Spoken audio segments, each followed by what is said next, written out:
Hi folks, Tacitus today at your Pushback channel, and thank you for joining this audio live stream.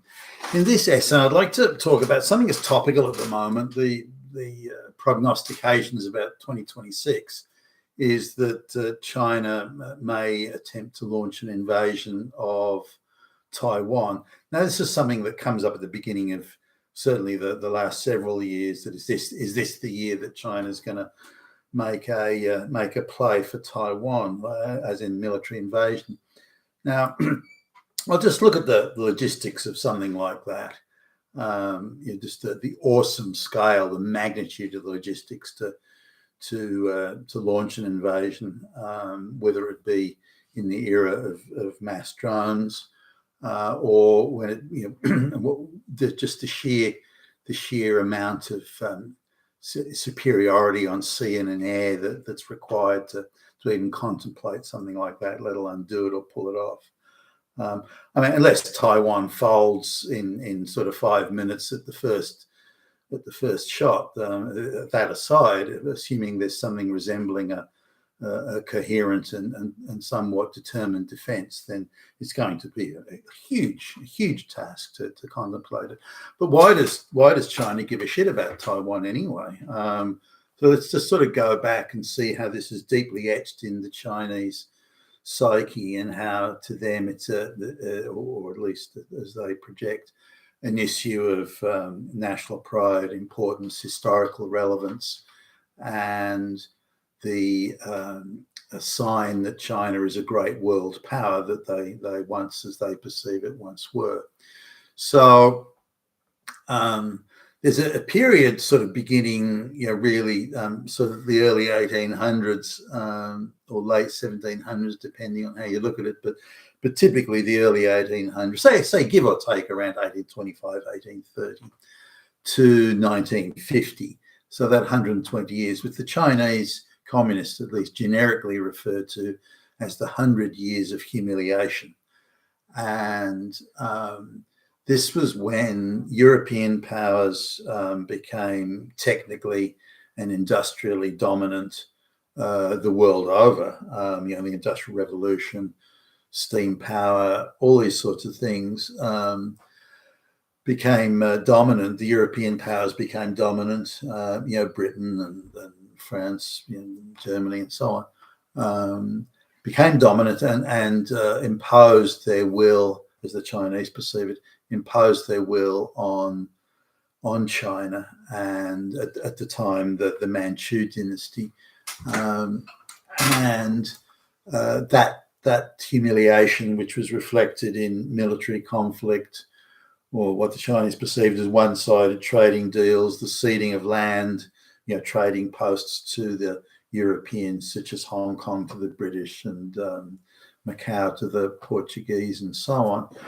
So they, and Shanghai being turned in effect as a European, multi sort of level European trading post. The Chinese say this was terrible humiliation, and that 100 years of humiliation must be avenged and must be undone. And part of that humiliation was Japan annexing Taiwan, which was called Formosa back in the day, and that became part of the wider Japanese empire in the 1890s. Now, the Chinese had viewed all other civilizations as being inferior, the Japanese among them. The Japanese were considered to be an inferior offshoot, if not indirectly, at least a vassal state. The Chinese had attempted to invade Japan on a number of occasions unsuccessfully, and there was some storms that wrecked part of the Chinese fleet, and those storms were perceived as a kamikaze, which is a divine storm, and something that was divine, sent by celestial powers to save Japan. And the word kamikaze comes from that in the Japanese lexicon. But so the Chinese viewed Japan particularly as inferior, and therefore it was given the military conflicts with Japan, where China was evicted effectively out of the Korean Peninsula by the Japanese, and of course Taiwan was considered to be a part of China. And the Chinese have an interesting view on not so much territorial limits and territorial boundaries and geographic boundaries per se, but they perceive that wherever Chinese culture has been dominant is actually part of Greater China. And even though it may not be considered part of China in a geographical sense or on world maps, that culturally it is part of China. And this is very much part of their thinking. So they could claim that really Malaysia and Singapore are part of China, wherever Chinese have a substantial presence, even in places like Indonesia and so on, that they have this cultural presence, and thus they have a wider cultural hegemony over a wide area of Asia, including in their cognizance at least parts of Vietnam and so on. Now, not everyone's going to agree with that, but that's sort of the folklore position, if you will, of China. Now, in addition to that, the Chinese believed that they were the middle kingdom, the apex of human existence, and all the others around them were barbarians of one sort or another. Now, there's no question the Chinese state back in the day, Ming Dynasty and all this sort of stuff, was quite sophisticated, as you would find with any where there's a large population. China had the largest population in the world, and they were concentrated around the river valleys, the Yangtze River and all this sort of stuff.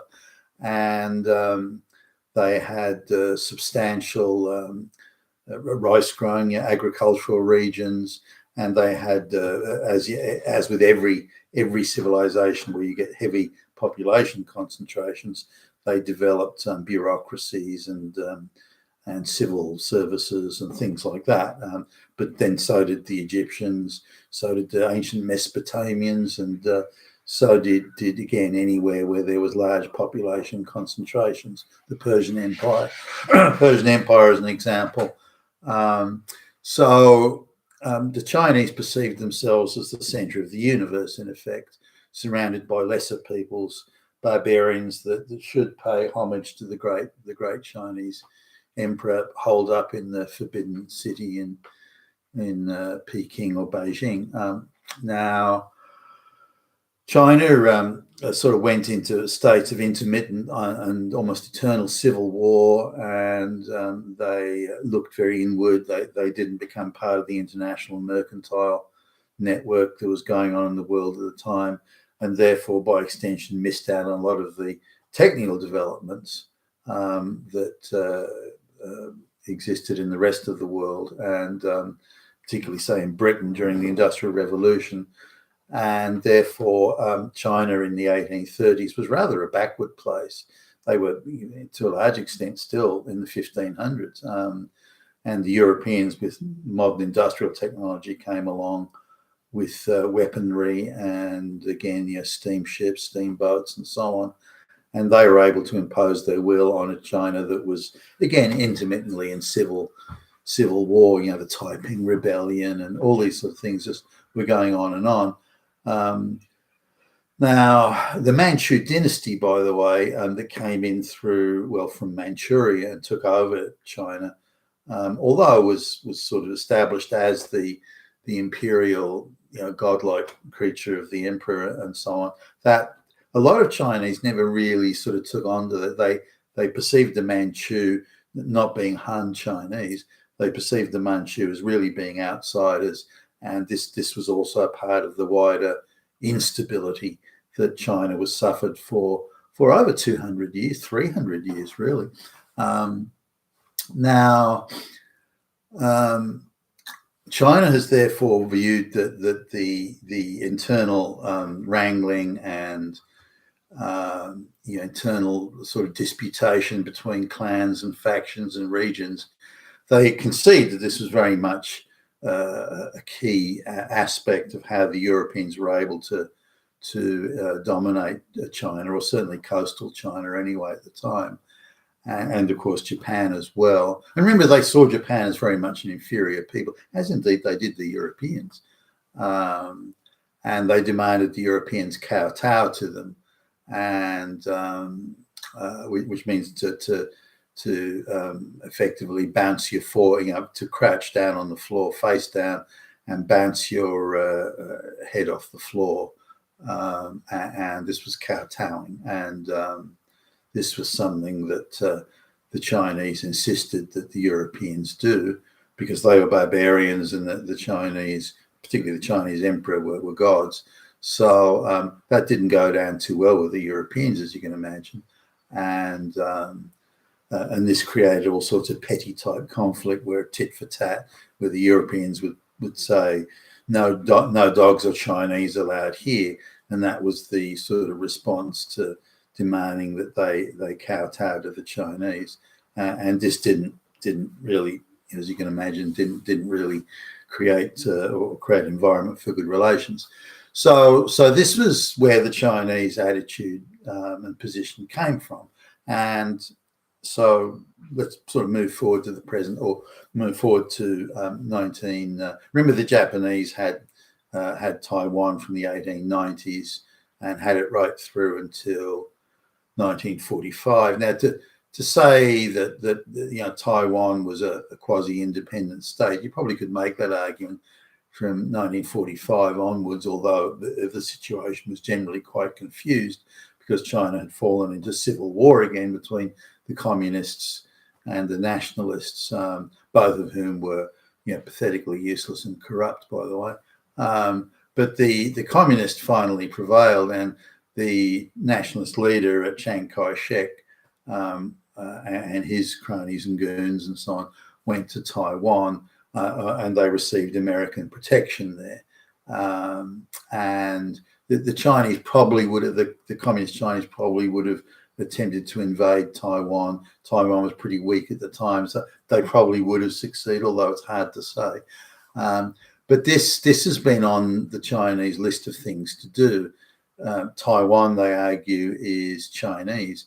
Now, Taiwan was to argue it was Chinese was a bit of a stretch.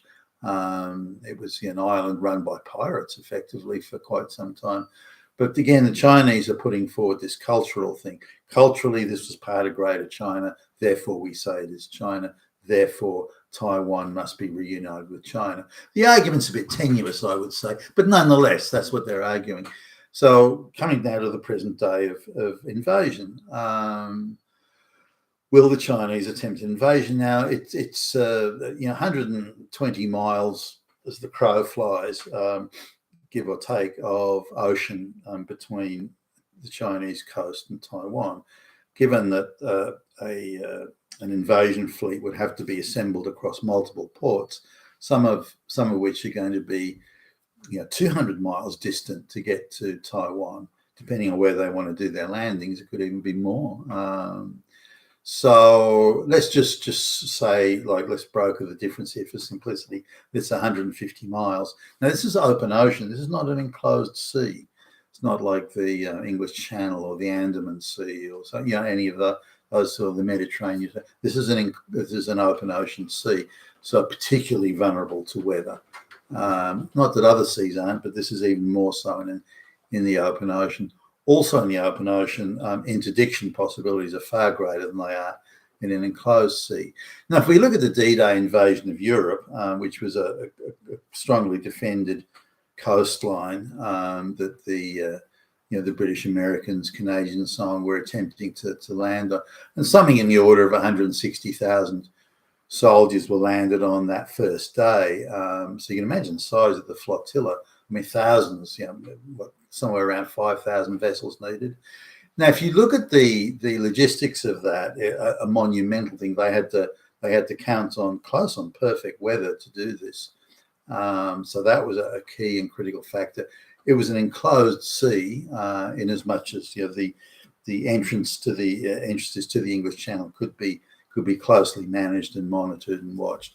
But also the invading force had complete control of the sea, complete control of the air. So total air control, total control of the sea, both under, as in from submarine perspective, and surface vessels. So given that total control of the air and of the sea, it was still a close-run thing, and they only had to travel, well, the width of the channel being sort of 25 miles at that point, maybe 28 miles. But also there were various ports of embarkation, so some vessels were traveling 40 miles longer. But even so, it's a short distance in an enclosed area with total air and sea power control. Now, the Chinese, if they were to invade Taiwan, would have to travel much larger distances in open ocean and with far more possibilities of interdiction, and the air and the sea lanes would be hotly contested. So they wouldn't have total air control, total sea control, or maritime control. So they're going to lose a lot of assets through this interdiction type and through the contested areas. They're going to lose a lot of assets. Let's suppose they manage to get some boots on the ground at the other end. They've then got a hotly contested coastline and key points. So it would need to be an absolutely monumental undertaking with acceptance of colossal casualties. And even in the most optimistic calculations, a 50-50 chance of getting anywhere. Let's suppose they get a toehold on the island or part of it, and the government doesn't collapse in 5 minutes or something, but the Taiwanese government doesn't. Then substantial resources would be quickly mobilized to go to the aid of Taiwan, just to stop the China. One imagines to stop the Chinese. So the loss of Taiwan to China, communist hostile, saber rattling, everybody show us respect and bow down before us, China. That would be considered as a calamity to a lot of them. Philippines, Japan. There'd be a lot of would view this with horror. So one imagines a lot of resources will be mobilized in support of Taiwan, or if just to prevent China. So what are the chances of it happening? I suppose it would be an extremely rash move, but if the Chinese government believed they were under great pressure and were losing loss of face and loss of prestige in some way, they may attempt it in a very rash, just to say, well, look, we need a diversion here. Let's have a go at this, invading Taiwan. But I can't see them attempting it, and I think that the massive organizational and military logistics needed to pull it off are just beyond their capability. I can't see any the United States alone maybe has that military and logistical capability, but I don't think anyone else does. So I don't think it'll happen. I don't think any government, Chinese government included, will be that rash. You've been at Tacitus today, your pushback channel, and thank you for listening.